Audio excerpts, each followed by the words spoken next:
এক যুদ্ধের মধ্যে এক সাহাবী পানি পানি করে ডাকা শুরু করছে।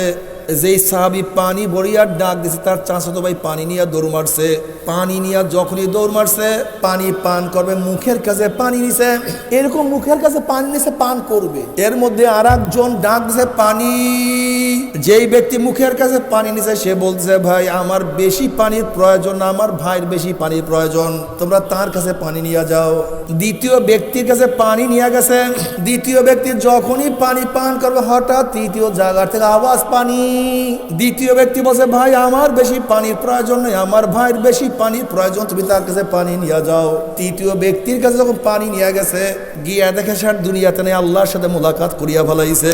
দৌড়াইয়া দ্বিতীয় ব্যক্তির কাছে আসে, দেখে সেও নাই, সেও দুনিয়ার থেকে বিদায় হয়ে গেছে, আসমানে চলে গেছে। আসিয়া দেখে প্রথম ব্যক্তি নয়, সেও দুনিয়ার থেকে বিদায় হয়ে গেছে। আমার মাওলায় বলেন, ওই উসিরুনা আলা আনফুসিহিম ওয়ালাউ কানা বিহিম খাসাসা। মুমিন তো নিজের ধ্বংসের মুহূর্তেও তার ভাইকে প্রাধান্য দেয়। আমার পানির দরকার নাই, আমার ভাইকে পানি নিয়ে দাও। আমার পানির দরকার নেই, আমার ভাইকে পানি পান করাও। আমার খাওয়ার দরকার নেই, আমার ভাইকে খাওয়াও। আমি দাঁড়ায় থাকি, আমার ভাই বসুক, আমি বসিয়া থেকে আমার ভাই একটু শুয়ে পড়ুক, আমি একটু কষ্ট করি, আমার ভাই আরাম করুক। তুমি কি দেখো না আনসারীরা কিভাবে সাহায্য করছে, মুহাজিরদেরকে আনসারীরা কিভাবে সাহায্য করছে। ভাই আমার দুইজন স্ত্রী, তুমি যাকে পছন্দ করো আমি তালাক দিয়ে দেবো, তুমি তাকে বিবাহ করো। আমার দুইটা ঘর, যেটা তোমার পছন্দ হয় সেইটা নিয়ে যাও। আমার বাগানের অর্ধেক তোমার, অর্ধেক আমার। আমার খানার অর্ধেক তোমার, অর্ধেক আমার। তাদের মধ্যে কি যে মুহাব্বত, হুব্বু ফিল্লাহ, বুগযু ফিল্লাহ। আল্লাহ পাক কিয়ামতের ময়দানে ওই দুই ব্যক্তিকে জান্নাতে, ওই দুই ব্যক্তিকে আল্লাহ আরো সে নিচে জায়গা করিয়া দিবেন। যেই দুই ব্যক্তি একে অপরকে মুহাব্বত করবে আল্লাহর জন্য, শত্রুতা করবে আল্লাহর জন্য। হুব্বু ফিল্লাহ, বুগযু ফিল্লাহ। আমার মুহাব্বত মাওলার জন্য, আমার শত্রুতাও মাওলার জন্য। মুসলমান তো নসলের কারণে, রক্তের কারণে মুসলমানকে মুহাব্বত করে না। তুমি কি দেখো নাই নবী নূহ আলাইহিস সালাতু ওয়াস সালামের ঔরাজার সন্তানকে নবী নূহ আলাইহিস সালাতু ওয়াস নৌকার মধ্যে উঠান নাই? যদিও তার সন্তান কিন্তু বেঈমান, তার সাথে কোনো মুহাব্বত নাই। তুমি কি দেখো নাই নবী ইব্রাহিম আলাইহিস সালাতু ওয়াস বাবা হওয়া সত্ত্বেও আমার মাওলা তাকে হেদায়েত দেয় নাই? তুমি কি দেখো নাই লূত আলাইহিস সালাতু ওয়াস সালামের স্ত্রী হওয়া সত্ত্বেও আমার মাওলা তাকে হেদায়েতের মালা পরায় নাই? তুমি কি দেখো নাই হাজারো মুসলমানদের বাবা বেঈমান, যেরকম আবু জাহাল বেঈমান, তার ছেলে ইকরামা রাদিয়াল্লাহু কত বড় মুমিন? তুমি কি দেখো না খালিদ আমার মাওলা পাকের পাগল হয়ে গেছে, খালিদ রাদিয়াল্লাহু তাআলা আনহু সাইফুল্লাহ হয়ে গেছে, তার বাবা ওলি জাহান্নামের কীট হয়ে গেছে। তুমি কি দেখো না বেলালে হাবশির মতো গোলামকে আমার মাওলা কত সম্মানী করছে, কিন্তু তার মালিককে আমার মাওলা কত অপমান করিয়া ফেলাইছে। আমি মোহাব্বত করি মাওলার জন্য, আমি ঘৃণা করি মাওলার জন্য। আমার ছেলের কারণে মোহাব্বত করি না। মুমিন কোনদিন আল্লাহ ও আল্লাহর রাসূলের দুশমনের সাথে মোহাব্বত রাখতে পারে না, ভালোবাসা রাখতে পারে না। আমার কোনো স্থায়ী শত্রু নাই, আমার কোনো স্থায়ী বন্ধু নাই। যে মাওলার বন্ধু আমিও তাকে ভালোবাসি, আর যে মাওলার দুশমন আমি তাকে খারাপ জানি।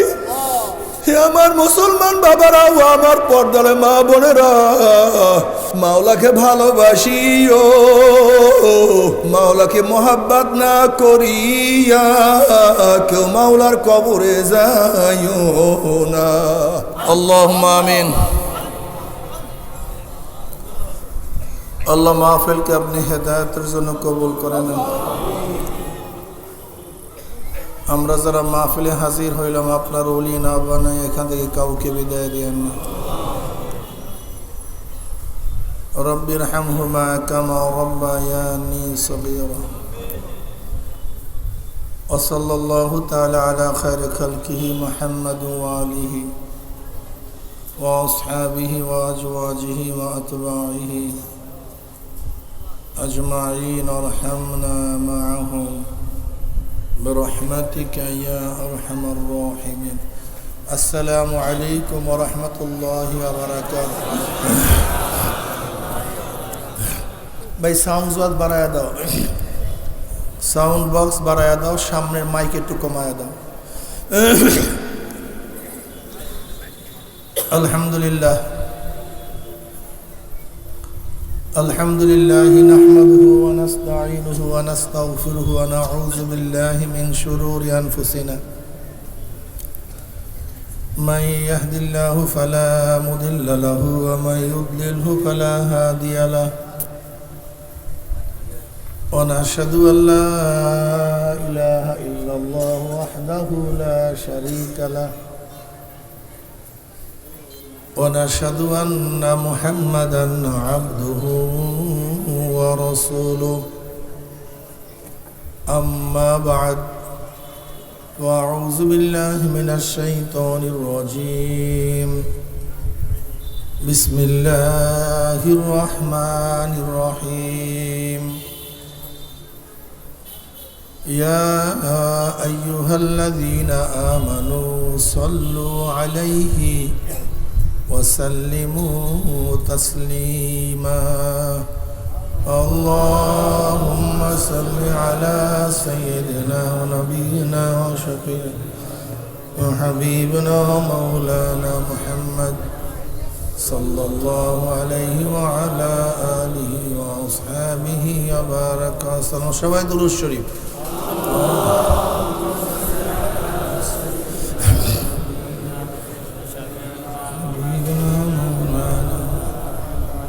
صلى الله عليه وعلى آله وسلم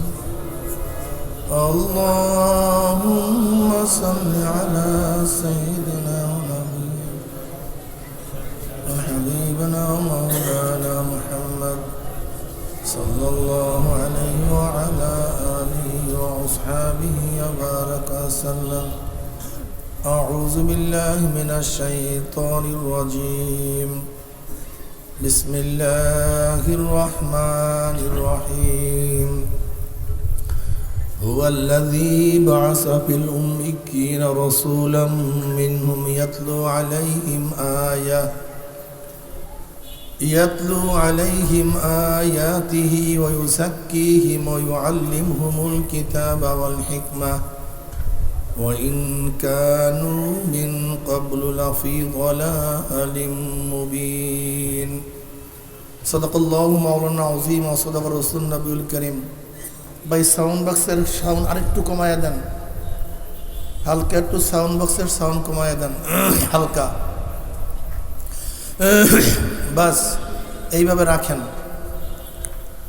আল্লাহ পাকের বান্দা জনাব মুহাম্মদ রাসূলুল্লাহ সাল্লাল্লাহু আলাইহি ওয়াসাল্লামের উম্মতগণ আল্লাহ পাক রব্বুল আলামিন আপনাকে আমাকে এই ফিতনা ফাসাদের জমানায় যখন তামাম দুনিয়ার থেকে ইসলাম মুসলমানদেরকে মিটিয়ে দেওয়ার ষড়যন্ত্র চলতেছে তামাম দুনিয়ার মধ্যে ইসলাম মুসলমান থাকবে কি থাকবে না এই প্রশ্নের সৃষ্টি হয়েছে যে জমানায় মানুষ নেকের কাজ ছাড়তেছে গুনার কাজ ধরতেছে শুধু গুনার কাজ ধরেই না বরং গুনার কাজে প্রতিযোগিতা শুরু করছে কে কার আগে জাহান্নামে যাবে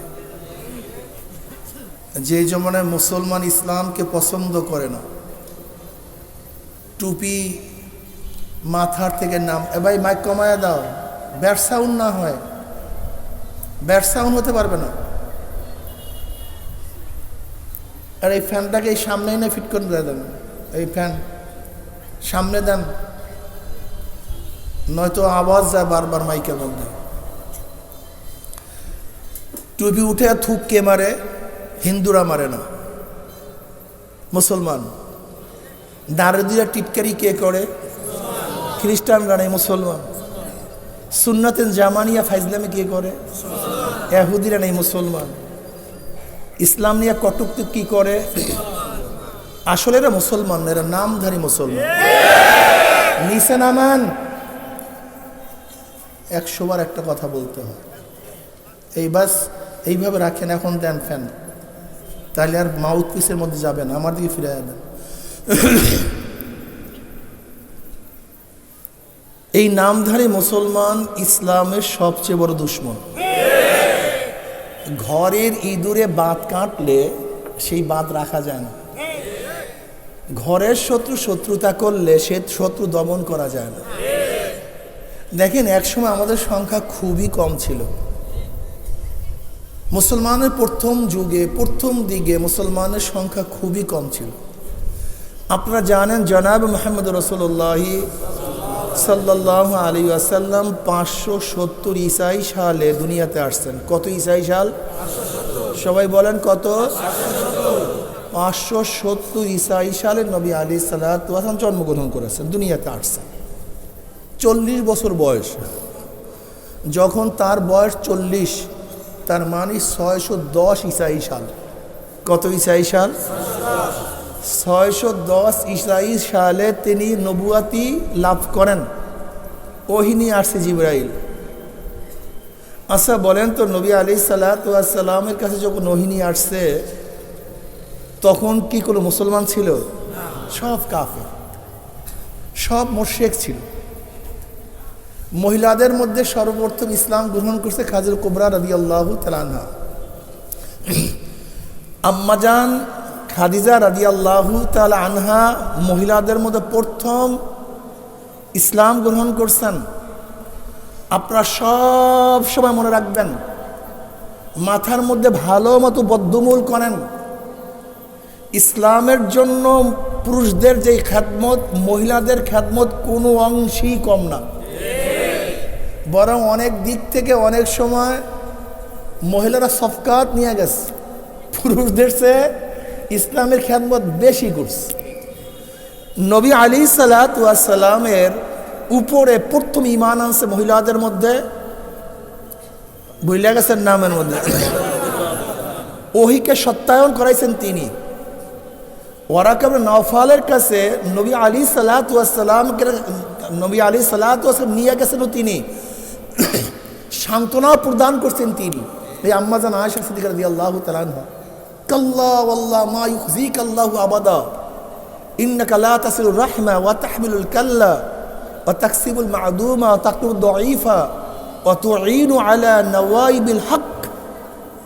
এই যে সান্ত্বনা, আল্লাহ পাক আপনাকে অপমান করবেন না, অপদস্থ করবেন না। কাল্লা ওয়াল্লাহ, আল্লাহর কসম, কখনো নয়, আল্লাহ পাক আপনাকে অপদস্থ অপমান করবেন না। লাকাদ খশিতু আলা নাফসির এই জবাবে বলছিলেন, আমার আশঙ্কা হয় আমি ধ্বংস হয়ে যাব কিনা, না কি হয়ে গেল আমার। তখন নবী আলাইহিস সালাতু ওয়াস সালাম যেই ব্যক্তি প্রথম সান্ত্বনা দিয়েছেন সে কোনো পুরুষ না, একজন মহিলা। আপনি কি জানেন ইসলামের যুগে, ইসলামের জগতে সর্বপ্রথম শাহাদাতের মর্যাদা কি লাভ করছেন? সুমাইয়া রাদিয়াল্লাহু তাআলা আনহা, একজন মহিলা, তিনি প্রথম এই শাহাদাত মর্যাদা লাভ করছেন ইসলামের যুগে। কেউ পারেন না এর আগে, কোনো পুরুষ না, এই মহিলা। পুরুষদের মধ্যে, মুরব্বীদের মধ্যে সর্বপ্রথম ইসলাম গ্রহণ করেন আবু বকর রাদিয়াল্লাহু তাআলা আনহু। বালকের মধ্যে সর্বপ্রথম ইসলাম গ্রহণ করেন হযরত আলীউল মুর্তজা রাদিয়াল্লাহু তাআলা আনহু। আর গোলামদের মধ্যে সর্বপ্রথম ইসলাম গ্রহণ করেন যায়েদ ইবনে হারেসা রাদিয়াল্লাহু তাআলা আনহু। তখন তো মুসলমানই ছিল না, সব বেঈমান। উমর ইবনে খাত্তাব রাদিয়াল্লাহু তাআলা আনহু যখন ইসলাম গ্রহণ করেন পঞ্চম নবুয়াতি বর্ষ, তখন মুসলমানের সংখ্যা ছিল মাত্র 39, তাও পঞ্চম নবুয়তির বর্ষ। মুসলমানের সংখ্যা ছিল 39 বা 40। এই 39 জন মুসলমান পঞ্চম নবুয়তি বৎসর পর্যন্ত ছিল। তা মুসলমানের গোড়ার দিকে সংখ্যা ছিল কম। বদরের ময়দানে মাত্র 313 জন মুসলমান কাফের বিশাল বাহিনীকে তছনছ করে ফেলছে। আপনারা জানেন বদরের ময়দান দ্বিতীয় হিজরিতে, কত হিজরি? কথা কয় না, দ্বিতীয় হিজরি 17 রমজান, দ্বিতীয় হিজরি 17 রমজান, রমজান মাস। সাহাবারা সবাই রোজাদার ছিল, ক্ষুধার্ত। এই অবস্থা নামছে তো নামছে। মুসলমান যত ক্ষুধার্ত থাকে, রোজা থাকে, তাদের ঈমানে কুওয়াত বেড়ে যায়। দ্বিতীয় হিজরিতে বদরের ময়দান, তৃতীয় হিজরি মাত্র 1 বছর পরই উহুদ। কয় বছর পর? মুসলমানদের সংখ্যা ছিল মাত্র 3000, কম বেশি, কথা ঠিক না? চতুর্থ হিজরিতে বদরের সোগরা, পঞ্চম হিজরিতে খন্দকের গজওয়ে আহজাব, ষষ্ঠ হিজরিতে হুদায়বিয়া সন্ধি, অষ্টম হিজরিতে ফতে মক্কা। এই ফতে মক্কা লোক ছিল কত? 10,000 বা 8,000। আর 11 হিজরিতে নবী আলাইহিস সালাত দুনিয়া থেকে বিদায় হয়ে গেছে। 10ম হিজরিতে বিদায় হজের ভাষণ দান করছেন। সাহাবাদের সংখ্যা ছিল প্রায় 1.25 লক্ষ। হযরত ওমর ইবনে খাত্তাব রাদিয়াল্লাহু তাআলা 13 হিজরিতে ক্ষমতায় বসেন। কত হিজরিতে? 13 হিজরিতে। হযরত আবু বকর সিদ্দিক রাদিয়াল্লাহু তাআলা ক্ষমতা ছিল মাত্র 18 মাস। আর ওমর ইবনে খাত্তাব রাদিয়াল্লাহু তাআলা ক্ষমতা ছিল 10 বছর 6 মাস 6 দিন। অথচ শাসন করছে অর্ধজানা। আমি এটা বুঝাতে চাই যে মুসলমানের গোড়ার সংখ্যা ছিল খুবই কম, কিন্তু বিজয়ের সংখ্যা ছিল অনেক বেশি। আর এখন সব মুসলমানের গোষ্ঠী, সব মুসলমান, এই যে কত মুসলমান, কিন্তু আমরা সবচেয়ে লাঞ্ছিত, অপমানিত। এর কারণটা কি? হ্যাঁ, এই মিয়া, গোরস্থানে কবরস্থানে লক্ষ মুদ্রার আছে, ওই লক্ষ মুদ্রার দাম নেই, কিন্তু সেখানে একজন জেতা মানুষ থাকলে তার ঠিকই দাম আছে। আর আমরা সব মুদ্রারের গোষ্ঠী, এর জন্য আমাদের কোনো দাম নেই। এগুলোর কথাও কেউ শোনে না। 1 লক্ষ মুদ্রার কেউ কেউ ভয় করে না, কিন্তু একজন জেতা মানুষকে সবাই কিন্তু ভয় করে। আল্লামা মিরিক রহমতুল্লাহ আলাইহি একজন বুজুর্গ ছিলেন। তার কাশফ ছিল, তার কারামত ছিল। তিনি যেই স্বপ্ন দেখতেন বাস্তবে তাই হইত। এটা তার কারামত, কারামতুল আউলিয়া হাক্কুন। কোরআনের দ্বারা সাহাবেত ওলিদের কারামত, হাদিসের দ্বারা সাহাবেত ওলিদের কারামত। কারামত আছে কি নেই? এই নবীরা দাওয়াত দেন কয় জিনিসের মাধ্যমে? 2 জিনিস। বলেন, দলিল এবং মুজিজা। সমস্ত নবীরা কয় জিনিসের মাধ্যমে দাওয়াত দেন? এক হলো কিতাবুল্লাহ, দলিল, আর একটা কি? মুজিজা। সমস্ত নবীদের দাওয়াতের 2টা প্রক্রিয়া ছিল। নবীদের অলৌকিক ঘটনাকে কি বলা হয়? মুজিজা বলা হয়। নবীরা দুনিয়াতে আসছেন কিসের জন্য? দাওয়াত দেওয়ার জন্য। আর দাওয়াতের জন্য প্রয়োজন 2টা জিনিস, দলিল লাগবে, মুজিজা লাগবে। কিন্তু নবী তো চলে গেছেন, এখন তার মুজিজা আসবে না, কিন্তু দাওয়াতটা চলবে। দাওয়াত এর জন্য ওলিদের কাছে 2টা জিনিস থাকে, দলিল থাকে, কারামত থাকে। কি থাকে ভাই? দলিল থাকে, কেরামত না কারামত। কারামত থাকে। এর জন্য দেখবেন ওলিদের কাছে সব সময় 2টা জিনিস থাকে। এই পাক উপমহাদেশে আসলে আমরা অধিকাংশ মানুষ জাহেল, এটা আমাদের সবচেয়ে বড় খতরনাকি। এই মূর্খতা হলো আমাদের সবচেয়ে বড় রোগ, না জানা হলো আমাদের সবচেয়ে বড় রোগ। এই অনেকেই মনে করেন পীর মুরিদে লাগে না, এটা আবার আসলো কোথার থেকে, এটার দরকারটা কি? অনেকে আবার ঘৃণাও করে, ওরা জাহেল। তুমি যে আজকে কলেমা পড়ছো, তোমার মাথায় টুপি, তোমার চেহারায় দাড়ি, তুমি নামাজ পড়তেছো, তুমি আল্লাহকে চিনছো, তুমি কি জানো এই তোমার এই কলেমা পড়ার পিছনে খাদমত কাদের ছিল, চেষ্টা কাদের ছিল, সাধনা কাদের ছিল? দেখো, তোমার জানাই নেই। এটা তোমার সবচেয়ে বড় সমস্যা। এই পাক উপমহাদেশে প্রথম কালেমার দাওয়াত নিয়ে আসছেন মাইনুদ্দিন চিশতি রহমতুল্লাহ আলাইহি। মাইনুদ্দিন চিশতি, চিশতিয়া তরিকা। মাইনুদ্দিন চিশতি রহমতুল্লাহ আলাইহির উস্তাদ ওসমান হারুনি রহমতুল্লাহ আলাইহি। মাইনুদ্দিন চিশতি রহমতুল্লাহ আলাইহিকে পাক উপমহাদেশে দাওয়াত দেওয়ার জন্য, মানুষদেরকে রাহনুমাই করার জন্য, হেদায়েত দেওয়ার জন্য নবী আলাইহিস সালাতু ওয়াস সালাম ইশারায় প্রেরণ করা হয়েছে, যাও মাইনুদ্দিন ওখানে যাও, আজমিরে যাও। মাইনুদ্দিন চিশতি রহমতুল্লাহ আজমিরে আসছেন, সেখানে কোনো মুসলমান ছিল না, সব কাফের, সব মুশরিক। সব কি ছিল? কাফের ছিল, সব মুশরিক ছিল। পিতিরাস সেখানে ক্ষমতায় ছিল। মুসলমান আসছে, এদেরকে কেউ কোনোদিন দেখেও নাই। দরবেশ মানুষ, পাগড়ি পরা, টুপিওয়ালা, দাড়িওয়ালা, জুব্বাওয়ালা। এ আবার কোন লেবাসের মানুষ? কোনো জায়গা নেই, কোন জায়গায় থাকবে?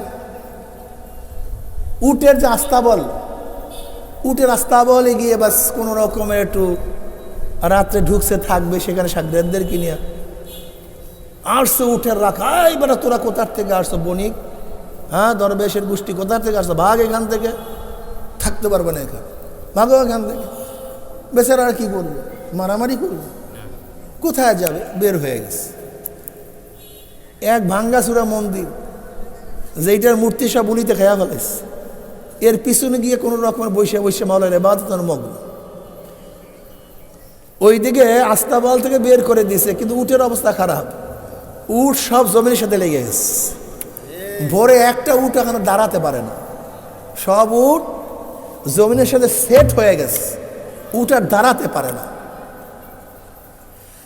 উঠের রাখাল চিন্তা করলে ঘটনা কি ওই দরবেশগুলিকে বের করে দিয়েছে, ওইগুলি এই কাজ করছে কিনা খুঁজতে খুঁজতে বের করছে।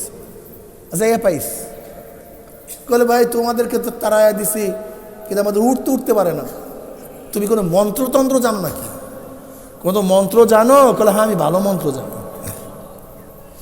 মাইনুদ্দিন চিশতি রহমত কি বলেন, আমি অনেক ভালো মন্ত্র জানি যা তোমার সব দাঁড়ায় আছে, কোনো টেনশন নেই। বলে কি মন্ত্র? বলে যাও উটের কানে কানে গিয়ে বললা ইলাহা ইল্লাল্লাহু মুহাম্মাদুর রাসূলুল্লাহ, যাও এটা উটের কানে কানে গিয়া বল। বোঝেন কোন মন্ত্র শিখাইছে, আসল মন্ত্র শিখাই দিচ্ছে। উটের রাখাল থেকে শিখেছে লা ইলাহা ইল্লাল্লাহু মুহাম্মাদুর রাসূলুল্লাহ, যাও উটের কানে গিয়ে বলো। উটের রাখাল এটা কলেমা নাকি ও তো জানে না, সে তার দরকার কি উট উঠানো, আল্লাহর নাম নিয়ে যখনই রাখাল উটের কানে কানে লা ইলাহা ইল্লাল্লাহু মুহাম্মাদুর রাসূলুল্লাহ যেই উটের কানে পড়ছে অমনি সে দাঁড়ায় গেছে। ভালো মন্ত্র। এখন প্রত্যেক উটের কানে গিয়া পড়ে উট দাঁড়ায় আছে, প্রত্যেক উটের কানে গিয়া পড়ে উট দাঁড়ায় আছে। আল্লাহর কি কৃষ্মা, যদিও তার কলেমা ছিল তখন জবানে, কিন্তু তার ওই কলেমার জবানে থাকে না, ওই কলেমার জবান থেকে কলবে নেমে গেছে। এখন অবস্থাটা কি, যে কোনো মানুষের কোনো অসুস্থতা হইল, কোনো রোগ শোক, তৎকালীন সময় তার দলিল শোনার জন্য কেউ প্রস্তুত ছিল না, তো তার বয়ান শোনার জন্য কেউ প্রস্তুত ছিল না, কিসের দলিল দেবে, কোরআন দেবে।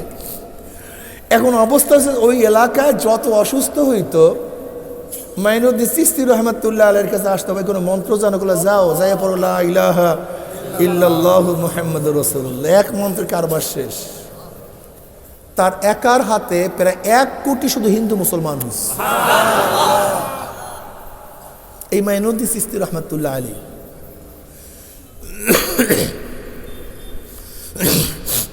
আপনারা জানেন শাহজালাল ইয়ামানি রহমাতুল্লাহ আলাইহি, ইয়ামান এটা হলো ওমানের পাশে, সৌদি আরবের থেকে দূরে। ইয়ামান অনেক দূরের এক কান্ট্রি। হযরত ওয়াইস কুরুন রহমাতুল্লাহ আলাইহির বাড়িও কিন্তু ইয়ামান। ওয়াইস কুরুন শব্দটা ওয়াইস কুরুনি, এই যে কর শব্দ, এটা কোথায়? ইয়ামানে। এখন অবশ্য ওয়াইস কুরুন রহমাতুল্লাহ আলাইহির জায়গাটা, ইয়ামানের জায়গাটা ওমান দখল করে নিছে, জালানের মধ্যে পড়ছে। এই ইয়ামান থেকে শাহজালাল ইয়ামানি রহমাতুল্লাহ আলাইহি আসছেন কিসের জন্য? এই দাওয়াত দেওয়ার জন্য। এই আমাদের সিলেটে আসছেন, এই যে সিলেটে রাজা গৌরব গোবিন্দর তক্ত তাহুসকে তসনস করে ফেলাইছে, বোমার মাধ্যমে না, অ্যাটম বোমের মাধ্যমে না, কিসের মাধ্যমে? আল্লাহু আকবারের ধ্বনিতে সব ধ্বংস করা হবে। আপনারা সবাই জানেন ইতিহাস, গৌর গোবিন্দ খুব অত্যাচারী জালেম শাসক ছিল, খুব জালেম। আর মুসলমানদের উপর এত অত্যাচার অবিচার করতো যা চিন্তাও করা যায় না, এত অত্যাচার অবিচার করত। বুরহানুদ্দিন রহমতুল্লাহ আলাইহি মানত করছেন, আমার যদি ছেলে সন্তান হয় আমি তার আকিকা করব গরুর গোশ, গরু জবেহ করে সবাইকে আমি খাওয়াবো। বুরহানুদ্দিন রহমতুল্লাহ আলাইহি সন্তান হওয়ার পরে তিনি তার সন্তান আকিকা গরু জবেহ করছেন সবাইকে খাওয়ার জন্য। আল্লাহর কি কৃষ্মা, ওই গরুর গোশের একটা টুকরা কাক উঠাইয়া গৌর গোবিন্দর তক্ত তাউসরে ফেলাইস। আরে সব তো উষ্টা লাগছে, সব তো নাপাক হয়ে গেছে, গরুর গোশ আসছে, কে জবাই দিছে? এত বড় সাহসকার। খুঁজতে খুঁজতে পাওয়া গেছে বোরহানুদ্দিন রহমতুল্লাহ কাজ করছে, ছেলের আকিকে গরু জবাই করছে। বোরহানুদ্দিন রহমতুল্লাহ সেই সন্তানকে তার সামনে হত্যা করছে। বোরহানুদ্দিন রহমত হাত কেটে দিয়েছে। মুসলমান শাসকরা সহ্য করতে পারেনি। দেখেন মুসলমান একটা ভিন্ন জিনিস। আমরা কিন্তু ভাই মুসলমান আমি জানি না। আমরা এখানে যারা আছি আমরা কি, আমি নিজেও জানি না। আমি নিজেও অনেক সময় পেরেশান হয়ে যায়, আমি আসলেও বা কি। আপনি জানেন 712 ঈসাই সালে মোহাম্মদ বিন কাসিম রহমতুল্লাহ আলাই সিন্ধু প্রদেশ কেন দখল করেছিলেন? একজন মহিলা, একজন মেয়ে, মুসলিম একটা মেয়ে রাজা দাহিরের দস্যু, জলদস্যু কর্তৃক আক্রান্ত হয়েছিল, অপমানিত হয়েছিল, লাঞ্ছিত হয়েছিল। কয়জন মেয়ে? একজন, তাও দস্যুদের মাধ্যমে। রাজা দাহিরের কাছে নালিশ দিছে, কিন্তু ওই মেয়ের বিচার করে নাই, বরং আশকারা দিছে। ওই মেয়েটা সরা চলে গেছে ইরাকের মধ্যে। আপনারা জানেন মোহাম্মদ বিন কাসিম হল হাজ্জাজ বিন ইউসুফের ভাই, আপন ভাই।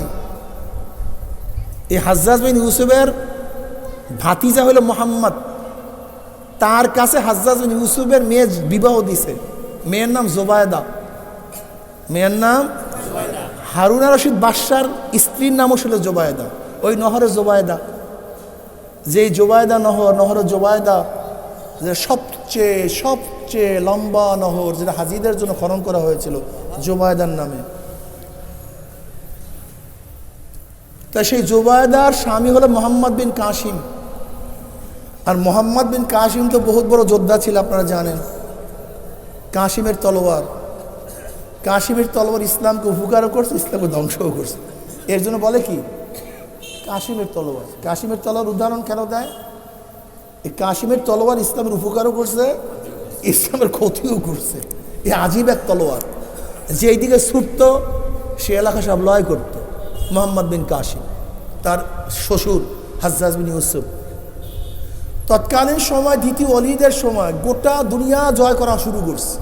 হাজ্জাজ বিন ইউসুফ প্রধান সেনাপতি, কোনো শূন্য নাই।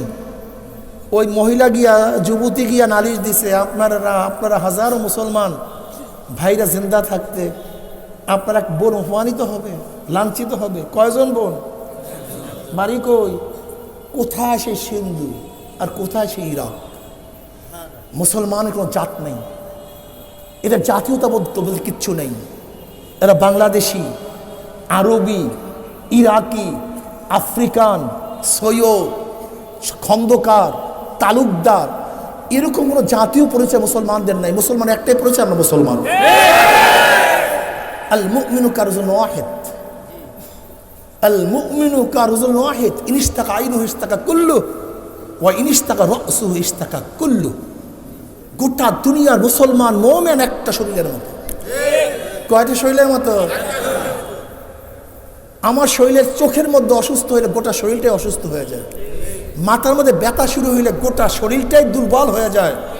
ঠিক গোটা দুনিয়ার মধ্যে কোনো এক মুসলমান যদি অপমানিত হয়, লাঞ্ছিত হয়, দুঃখিত হয়, তার অপমানে যদি তুমি অপমানিত না হও, তার দুঃখে যদি দুঃখিত না হও, তুমি প্রকৃত মুসলমান না।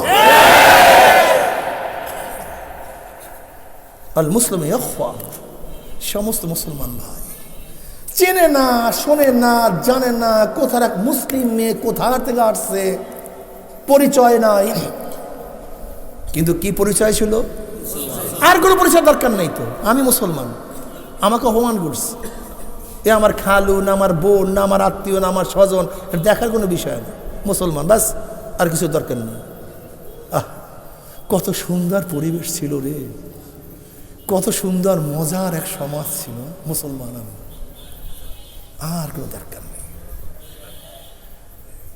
মোহাম্মদ বিন কাসিম যুবক মানুষ, মাত্র 17 বছর বয়স।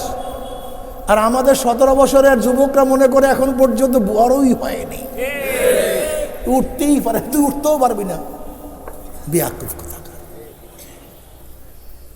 17 বছর বয়সে তো মুসলমানের দেশ দখল করে ফেলাইছে। অল্প বয়সে তো মুসলমানের সন্তান আবু জাহেলকে হত্যা করছে।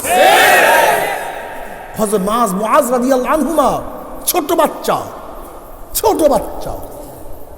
যুদ্ধের ময়দানে আবু জাহালের মতো বড় লিডারকে জাহান্নামে পৌঁছায় দিয়েছে।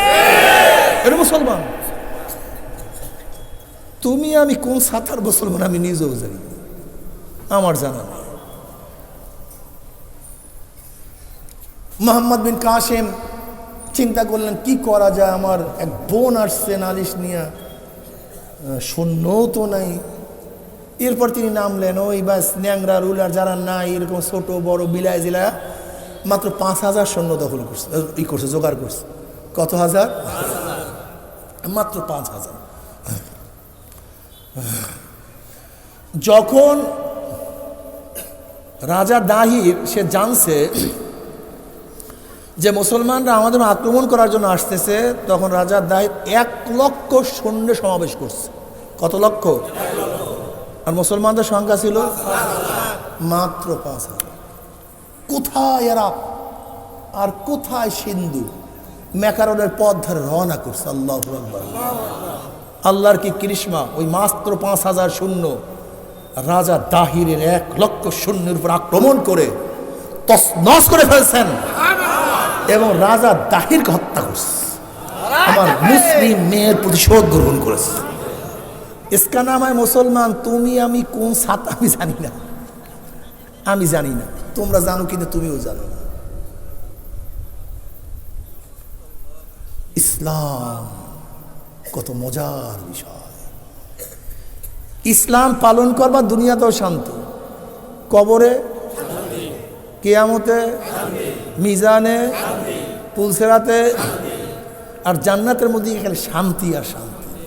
আল্লাহর তরফ থেকে সালামুন কাওলাম মির রব্বির রহিম, শুধু শান্তি আর শান্তি। রবের তরফ থেকে শুধু শান্তি আর শান্তি।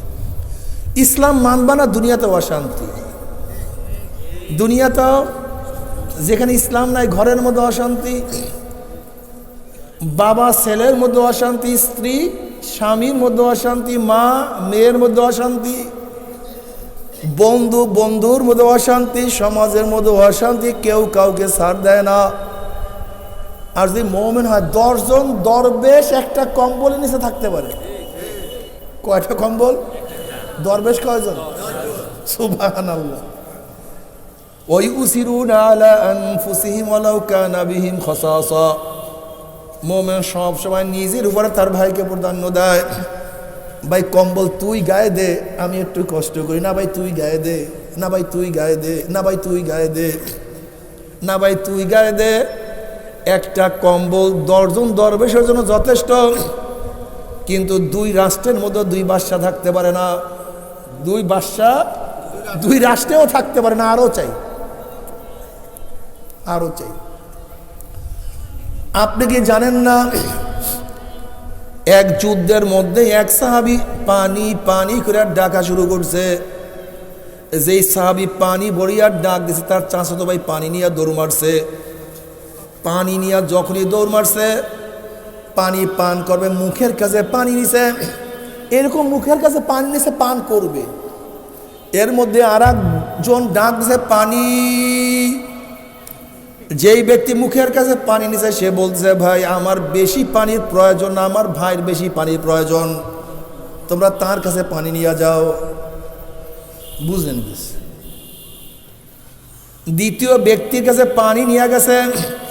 দ্বিতীয় ব্যক্তি যখনই পানি পান করবে, হঠাৎ তৃতীয় জায়গা থেকে আওয়াজ পানি। দ্বিতীয় ব্যক্তি বলছে, ভাই আমার বেশি পানির প্রয়োজন নেই, আমার ভাইয়ের বেশি পানির প্রয়োজন, তুমি তার কাছে পানি নিয়ে যাও। তৃতীয় ব্যক্তির কাছে যখন পানি নিয়ে গেছে, গিয়া দেখে সে দুনিয়াতে নেই, আল্লাহর সাথে মোলাকাত করিয়া ফেলাইছে। দৌড়াইয়া দ্বিতীয় ব্যক্তির কাছে আসে, দেখে সেও নাই, সেও দুনিয়ার থেকে বিদায় হয়ে গেছে, আসমানে চলে গেছে। আসিয়া দেখে প্রথম ব্যক্তি নয়, সেও দুনিয়ার থেকে বিদায় হয়ে গেছে। আমার মাওলানা বলেন, ওই উসিরুনা আলা আনফুসিহিম ওয়ালাউ কানা বিহিম খাসাসা। মোমেন তো নিজের ধ্বংসের মুহূর্তেও তার ভাইকে প্রাধান্য দেয়। আমার পানির দরকার নাই, আমার ভাইকে পানি নিয়ে দাও। আমার পানির দরকার নেই, আমার ভাইকে পানি পান করাও। আমার খাওয়ার দরকার নেই, আমার ভাইকে খাওয়াও।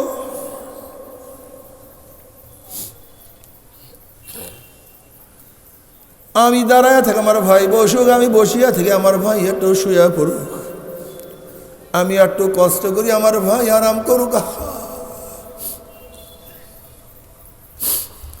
তুমি কি দেখো না এই আনসারীরা কিভাবে সাহায্য করছে? মুহাজিরদেরকে আনসারীরা কিভাবে সাহায্য করছে। ভাই, আমার দুইজন স্ত্রী, তুমি যাকে পছন্দ করো আমি তালাক দিয়ে দেবো, তুমি তাকে বিবাহ করো। আমার দুইটা ঘর, যেটা তোমার পছন্দ হয় সেইটা নিয়ে যাও। আমার বাগানের অর্ধেক তোমার, অর্ধেক আমার। আমার খানার অর্ধেক তোমার, অর্ধেক আমার।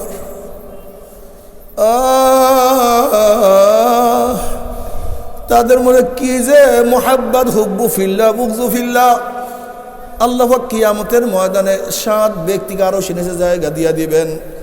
সাবআতুন ইউযিল্লুহুমুল্লাহু ফি যিল্লিহি ইয়াওমা লা যিল্লা ইল্লা যিল্লাহু, আল ইমামুল আদিল ওয়া শাবুন নাশা ফি ইবাদাতিল্লাহ, ওয়া রাজুলুন কলবুহু মুআল্লাকুন বিল মাসাজিদ, ওয়া রাজুলান তাহাব্বা ফিল্লাহ ইজতামা আলা যালিকা ফাতাফাররাকা আলাইহি। আল্লাহ পাক কিয়ামতের ময়দানে ওই 2 ব্যক্তিকে জান্নাতে, ওই 2 ব্যক্তিকে আল্লাহ পাক আরো নিচে জায়গা করিয়া দিবেন। যেই 2 ব্যক্তি একে অপরকে মুহাব্বত করবে আল্লাহর জন্য, শত্রুতা করবে আল্লাহর জন্য। হুব্বু ফিল্লাহ, বুগজু ফিল্লাহ। আমার মুহাব্বত ও মাওলার জন্য, আমার শত্রুতাও মাওলার জন্য। মুসলমান তো নসলের কারণে, রক্তের কারণে মুসলমানকে মুহাব্বত করে না। তুমি কি দেখো নাই নবী নূহ আলাইহিস সালাতু ওয়াস সালামের ঔরাজার সন্তানকে নবী নূহ আলাইহিস সালাতু ওয়াস নৌকার মধ্যে উঠান নাই? যদিও তার সন্তান কিন্তু বেঈমান, তার সাথে কোনো মুহাব্বত নাই। তুমি কি দেখো নাই নবী ইব্রাহিম আলাইহিস সালাতু ওয়াস সালাম বাবা হওয়া সত্ত্বেও আমার মাওলা তাকে হেদায়েত দেয় নাই? তুমি কি দেখো নাই লূত আলাইহিস সালাতু ওয়াস সালামের স্ত্রী হওয়া সত্ত্বেও আমার মাওলা তাকে হেদায়েতের মালা পরায় নাই? তুমি কি দেখো নাই হাজারো মুসলমানদের বাবা বেঈমান, যেরকম আবু জাহাল বেঈমান, তার ছেলে ইকরামা রাদিয়াল্লাহু কত বড় মুমিন। তুমি কি দেখো নাই খালিদ আমার মাওলা পাকের পাগল হয়ে গেছে, খালিদ রাদিয়াল্লাহু তাআলা আনহু সাইফুল্লাহ হয়ে গেছে, তার বাবা ওলি জাহান্নামের কীট হয়ে গেছে। তুমি কি দেখো নাই ও বেলালে হাবশির মতো গোলামকে আমার মাওলা কত সম্মানী করছে, কিন্তু তার মালিককে আমার মাওলা কত অপমান করিয়া ফেলাইছে। আমি মোহাব্বত করি মাওলার জন্য, আমি ঘৃণাও করি মাওলার জন্য। আমার ছেলের কারণে মোহাব্বত করি না। লা তাজিদু কওমান ইউমিনুনা বিল্লাহি ওয়াল ইয়াউমিল আখির ইউআদ্দুনা মান হাদ্দাল্লাহু ওয়া রাসূলাহু ওয়ালাউ কানু আবাআহুম আও আবনাআহুম আও ইখওয়ানাহুম আও আশীরাতাহুম।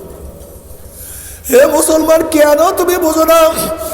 আল্লাহ পাক কালামে পাকের মধ্যে ফরমান, যারা কিয়ামতকে বিশ্বাস করে তো মুমিন, যারা মুমিন তারা আল্লাহ ও আল্লাহর রাসূলের দুশমনের সাথে কোনোদিন মুহাব্বত রাখতে পারে না। লা তাজিদু কওমান ইউমিনুনা বিল্লাহি ওয়াল ইয়াউমিল আখির ইউআদ্দুনা মান হাদ্দাল্লাহু ওয়া রাসূলাহু ওয়ালাউ কানু আবাআহুম আও আবনাআহুম আও ইখওয়ানাহুম আও আশীরাতাহুম। মুমিন কোনোদিন আল্লাহ ও আল্লাহর রাসূলের দুশমনের সাথে মুহাব্বত রাখতে পারে না, ভালোবাসা রাখতে পারে না। যদিও সেই বেঈমান মুমিনের বাবা হোক না কেন, যদিও সেই বেঈমান মুমিনের সন্তান হোক না কেন, যদিও মুমিনের সেই সন্তান যদিও মুমিনের সেই দুশমন তার আপন ভাই হোক না কেন, শ্বশুর হোক না কেন, শাশুড়ি হোক না কেন, বোন হোক না কেন, শালা হোক না কেন, সম্বন্ধী হোক না কেন, মুমিন কোনোদিন আল্লাহ ও আল্লাহর রাসূলের দুশমনের সাথে মুহাব্বত রাখতে পারে না। আমি মুহাব্বত রাখি মাওলার জন্য, আমি তোমাকে শত্রু মনে করি মাওলার জন্য। আমার কোনো স্থায়ী শত্রু নাই, আমার কোনো স্থায়ী বন্ধু নাই। যে মাওলার বন্ধু আমিও তাকে ভালোবাসি, আর যে মাওলার দুশমন আমি তাকে খারাপ জানি। হে আমার মুসলমান বাবারা ও আমার পর্দার মা বোনেরা, মাওলাকে ভালোবাসিও। মাওলাকে মোহাব্বত না করিয়া কেউ মাওলার কবরে যাইও না। যদি মাওলাকে মোহাব্বত করিয়া মাওলার কবরে যাইতেই পারো, যখনই আল্লাহ পাকের মুমিন বান্দা মধ্যে কবরে যাবে, আল্লাহ পাক বলবে ফেরেশতারা আমার ওলি আসছে, আমার বন্ধু আসছে। ওয়া আফরুশুল ফরাশা মিনাল জান্নাহ ওয়া আলবিসু মিনাল জান্নাহ, আমার বান্দা বান্দির গার মধ্যে জান্নাতের পোশাক লাগাইয়া দে, জান্নাতের বিছানা বিছাইয়া দে, জান্নাতের নাজ নিয়ামতের দ্বারা গোটা কবরটাকে ভরিয়া দে। আল্লাহ কবুল করিয়া নাও। কিয়ামতের ময়দানে আল্লাহ পাকের মুমিন বান্দা বান্দি উঠবে, আমার মাওলা নিজের ডাকিয়া ডাকিয়া আরশের নিচে জায়গা করিয়া দিবে। আহা, নবী আলাইহিস সালাতু ওয়াস সালাম নিজের হাতে হাউজে কাউসারের পানি পান করাইয়া দিবে। বুখারীর মধ্যে রওয়ায়াত আছে, মান শারাবা লাম ইয়াজমা আবাদা, যেই ব্যক্তি এক পেয়ালা হাউজে কাউসারের পানি পান করতে পারবে 50,000 বছরের মধ্যে আর কোনোদিন পানির পয়সা লাগবে না। নবী আলাইহিস সালাতু ওয়াস সালাম ফরমান, হে আমার উম্মতেরা, কিয়ামতের ময়দানে আমাকে 3 জায়গায় খোঁজ করিও। কিয়ামতের ময়দানে আমাকে 3 জায়গায়, হে আমার উম্মতরা, কিয়ামতের ময়দানে 3 জায়গায় আমাকে খোঁজ করিও। হাউজের কিনারে আমাকে খোঁজ করিও, পাল্লার কাছে মিজানের কাছে আমাকে খোঁজ করিও, উলসিরাতের গোড়ায় আমাকে খোঁজ করিও। নবী আলাইহিস সালাতু ওয়াস সালাম হাউজের কিনারায় থাকবে, তার উম্মতরা তার কাছে যাবে। আমার নবী ডাক দিবে, আয় আমার উম্মতরা, ও আমার উম্মতরা, আমি তোদেরকে এক পেয়ালা হাউজে কাউসারের পানি পান করাইয়া দেব। আমার নবী হাউজে কাউসারের পানি পান করাইয়া দেবে। ওই পানি দুধের চেয়েও সাদা, মধুর চেয়ে কত কোটি গুণ স্বাদ, মিশক আম্বারের চেয়ে কত কোটি গুণ যে ঘেরা।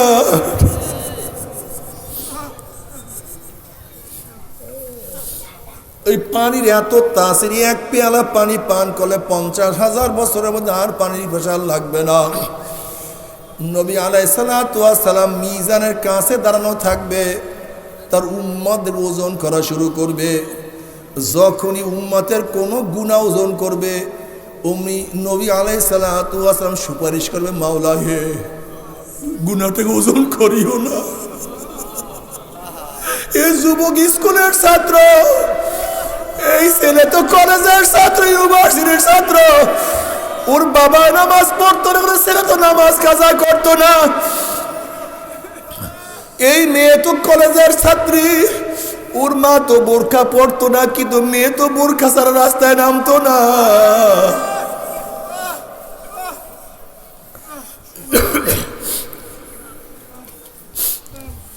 ওর বাবা তো দাড়ি কাটতো, কিন্তু এই যুবক তো দাড়ির মধ্যে পোষ মারতো না। ওর চারিদিকে গুনাহ ছিল, এ তো গুনাহ থেকে বাঁচার হাজারো চেষ্টা করছে, এরপরে 2-1টা গুনাহ তো এখনো দেখা যায়। মাওলা গুনাহটাকে ওজন করিও না। আবার যখনই কোনো নেক বাদ দেওয়া শুরু করবে, অমনি আমার নবী সুপারিশ করবে, মাওলা হে এ তো পড়াশোনাও ঠিক মতো করতে পারে নাই, কৃষক মানুষ ছিল, ডেলি কাজ করতো, গরিব মানুষ, পড়াশোনার জানার সেই সুযোগও পায় নাই, কিভাবে নেক আমল করবে ভালো মতো শিখতেও পারে নাই। তারপরে শেখার জন্য হাজারো চেষ্টা করছে, এরপরও দেখা যায় কিছু নেকের মধ্যে কিছু ত্রুটি তো আছেই। মাওলা নেকটাকে বাদ দিও না। বুখারী শরীফের মধ্যে রওয়ায়াত আছে, কিয়ামতের ময়দানে আল্লাহ পাক নবী আলাইহিস সালাতু ওয়াস সালাম বলবেন, ইশফা তুশাফা সাল তুতা, হে আমার নবী আপনি আমার কাছে সুপারিশ করেন, আপনি যেই সুপারিশ করবেন আমি আপনার সুপারিশ কবুল করব। সাল তুতা, আপনি যা চাইবেন আমি তা দিয়া দেব। আমার নবী আলাইহিস সালাতু ওয়াস উম্মতের জন্য সুপারিশ করবে, আমার নবীর সুপারিশ মাওলাই কবুল করবে। আমার নবী উম্মতের জন্য চাইবেন, আমার মাওলা সব কিছু দিয়া দিবেন। আমার যুবক বাবারা, মুরব্বী বাবারা, পর্দারা মা বোনেরা, যদি নবীর সুপারিশ পাইতে চাও সুন্নাত ছাড়িও না। সুন্নাত তরক করলে আমার নবী কিন্তু বাবা চিনবে না। নবী আলাইহিস সালাতু ওয়াস সালাম ফরমান, মান আহাব্বা সুন্নতি ফাকাদ আহাব্বানি ওয়া মান আহাব্বানি কানা মাই ফিল জান্নাহ।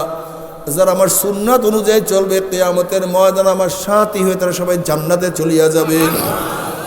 অন্য রওয়ায়াতের মধ্যে নবী আলাইহিস সালাতু ওয়াস সালাম ফরমান, মান দাইয়া সুন্নতি হুররিমাত আলাইহি শাফাআতি। যারা আমার সুন্নাত মানবে না তাদের উপর আমার শাফাআত সম্পূর্ণ হারাম হইয়া যাবে। আল্লাহ মাফ করিয়া দাও।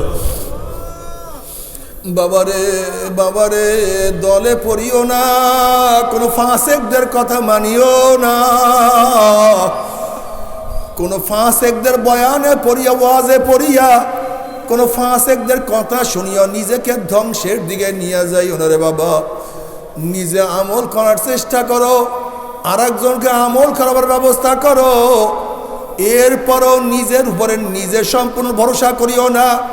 তুমি কি দেখো না নবীর ব্যাপারে আমার মাওলা কি বলেন? ফাসাব্বিহ বিহামদি রাব্বিকা ওয়াস্তাগফির।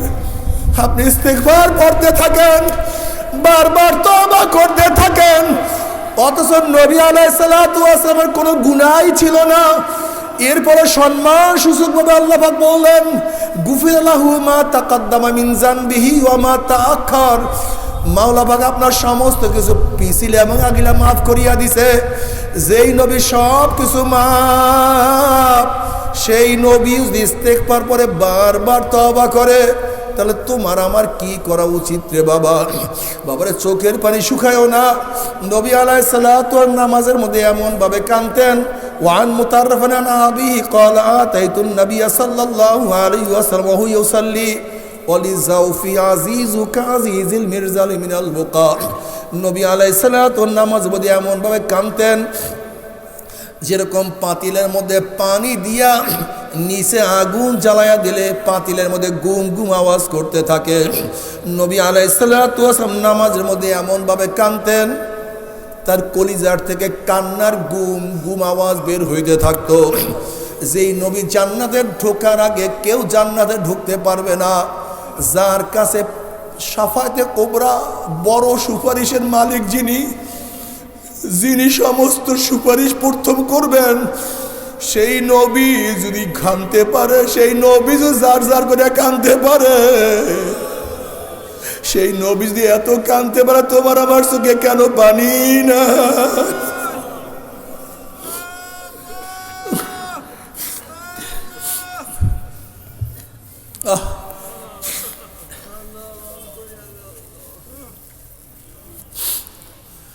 নবী আলাইহিস সালাতু ওয়াস সালাম আল্লাহর কাছে দোয়া করে, আল্লাহুম্মা রযুকনি আইনাইন তাবকিয়ান মিন খাশিয়াতিকা ক্বাবলা আন ইয়াকুনা দামু দামান। মাওলা হে, তুমি আমাকে এমন দুইটা চক্ষু দান করো, তুমি আমাকে এমন দুইটা চক্ষু দান করো যে চক্ষু তোমার ভয়ে সব সময় কাঁদতে থাকবে। ওই দিন কান্নার আগে, যেই দিন চোখের পানি শেষ হয়ে অনর্গল রক্ত বাহির হওয়া শুরু হয়ে যাবে, আইনাইয়া হাল্লা তাবকিয়ানে আলা জানবি, আইনাইয়া হাল্লা তাবকিয়ানে আলা জানবি, তানাসার উমরি মিয়াদি ওয়ালা আদরি। ও আমার চক্ষু, ও আমার চক্ষু, ও আমার চক্ষু, তুই আমার গুনার কথা স্মরণ করিয়া কেন কান্দো না?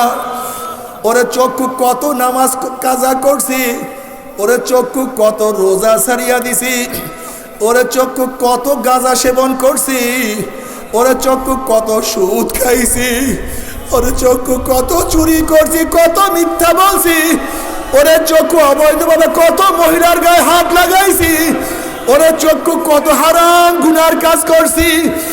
আইনাইয়া হাল্লা তাবকিয়ানি আলা জানবি, তানাসার উমরি মিয়াদি ওয়ালা আদরি।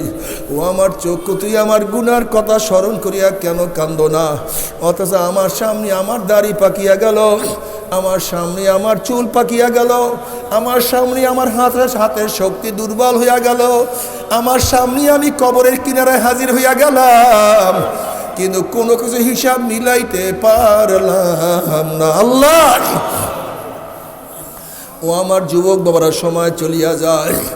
সেকেন্ডের কাঁটা প্রতি সেকেন্ড বলে আমি 1 সেকেন্ড নাই, মিনিটের কাঁটা প্রতি মিনিটে বলে আমি 1 মিনিট নাই, ঘন্টার কাঁটা প্রতি ঘন্টা বলে আমি 1 ঘন্টা নাই। ওরে সূর্য ডুবিয়া বলে আমি একদিন চলিয়া গেলাম, সূর্য উদয় হইয়া বলে আমি 1 রাত্র নাই। ওরে শুক্রবার বলে আমি 1 সপ্তাহ নাই, 1 তারিখ বলে আমি 1 মাস নাই।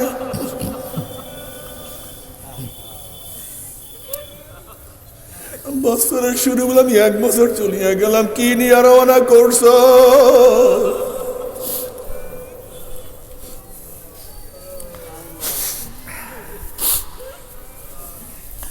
কি নিয়ে রওনা করছো? কোথায় রওনা করছো? হাসিবু কাবলা আন তুহাসাবু। কি নিয়ে রওনা করছো? কোথায় রওনা করছো? কি নিয়ে রওনা করছো? কোথায় রওনা করছো? আল্লাহ না করে যদি হাত একেবারে খালি হয়,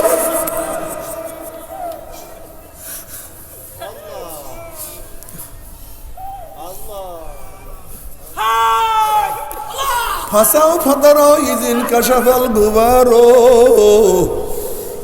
ফারাসুন তাহতালিস দেখাম হে মারু। ওরে অন্ধকার পরিষ্কার হোক,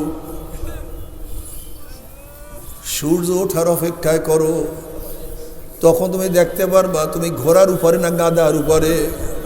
ও সোয়ারি, নিজেকে গর্ববোধ মনে করো তুমি ঘোড়ার উপরে আসো না, তুমি অন্ধকারে দেখো না, এর জন্য গর্ব করো। পরিষ্কার হয়ে গেলেই বুঝবা যে তুমি গাধার উপরে না ঘোড়ার উপরে। ঠিক দুনিয়ার মোহ আমাদেরকে অন্ধ করিয়া ফেলাইছে। আল্লাহ, যখন চক্ষু খুলিয়া যাইবে, কবর গিয়া চক্ষু খুলিয়া যাইবে, তখন দেখবা কি যে হালাত। উপায় নাই, উপায় হবে না। ওই গর্তের মধ্যে একবার যে পড়ছে আর সে গর্তের থেকে কোনোদিন উঠতে পারে নাই। ওই গুহার মধ্যে একবার যে ঢুকছে আর কোনোদিন গুহার থেকে বের হয় নাই। ওই জায়গায় যে একবার গেছে সে আর কোনোদিন ঘরে ফেরে নাই। তুমি আমিও যখন কবরের মধ্যে যাব, সেখান থেকে আর কোনোদিন ফেরবো না। কিন্তু কি নিয়ে রওনা করছো? কোথায় রওনা করছো? না হিসাব নিকাশ না মিলাইয়া কেউ মাওলার কবরে যাইও না। তবে মোমেন মুসলমান বলতে সবাই মনে চায় গুনার থেকে ফিরিয়া নেক আমল করিয়া মাওলার জান্নাতে, কিন্তু সবাই যাইতে মনে চায়। গুনাহ নিয়া মাওলার জাহান্নামে কাউরে কিন্তু যাইতে মনে চায় না। কিন্তু কেনই বা আমরা নেক আমল করতে পারি না? কেনই বা গুনার কাম ছাড়তে পারি না? এর মূল কারণ হলো আপনার এবং আমার পিছনে নফস এবং শয়তান লাগিয়া রইছে। এই নফস এবং শয়তান থেকে ফেরার জন্য যে কোনো একজন হক্কানি আল্লাহর ওলির হাতে হাত দিতে হবে রে বাবা। খবরদার, বর্তমান পীর মুরিদের ভেজাল, ব্যবসা, শিরক, বেদাত, হিংসা, হাসাদ দিয়ে পরিণত হয়ে গেছে। সমস্ত আল্লাহর ওলির একমত যে এই পীরের 5 জন মুরিদের মধ্যে কম পক্ষে 3 জনকে দেখবেন আলহামদুলিল্লাহ সুন্নাত মাফিক আমল আখলাক মজবুত হইয়া যাইতে আছে, গুনার কাম ছাড়তে আছে, নেকের আমল ধরতে আছে, কলব নরম হইয়া চোখে পানি আসতে আছে। বৃক্ষ তোর নাম কি, ফলে পরিচয়। আমি চরমোনায় বুঝি না, চরমোনার দাওয়াত, প্রশংসা, প্রচার প্রসার করার জন্য আসি রে বাবা। চরমোনায় যাওয়ার তোমার কোনো দরকার নাই, তোমার কোনো দরকার নাই, কোনো দরকার নাই। তুমি যার কাছে গিয়া পারো গুনার কাম সারো, নেকের আমল ধরো, কলম নরম করিয়া চোখে পানি নিয়া মাওলার কবরে যাইও। যেরকম দুনিয়ার ঘরে আগুন লাগলে পানি সারা নিবানো যায় না, ঠিক তদ্রুপ তোমার আমার গুনার দ্বারা যে এই জাহান্নামের আগুন জ্বলিয়া রইছে, চোখের পানি ও সারা কিন্তু জাহান্নামের আগুন নিবানো সম্ভব না। কাজে আমার জন্য দোয়া চাই, আমিও দোয়া করি। সবাই সবার জন্য প্রাণ খুলিয়া দোয়া করো, যেন কিয়ামতের ময়দানে গলাগলি বাঁধিয়া মানে একসাথে জান্নাতে যাওয়ার তৌফিক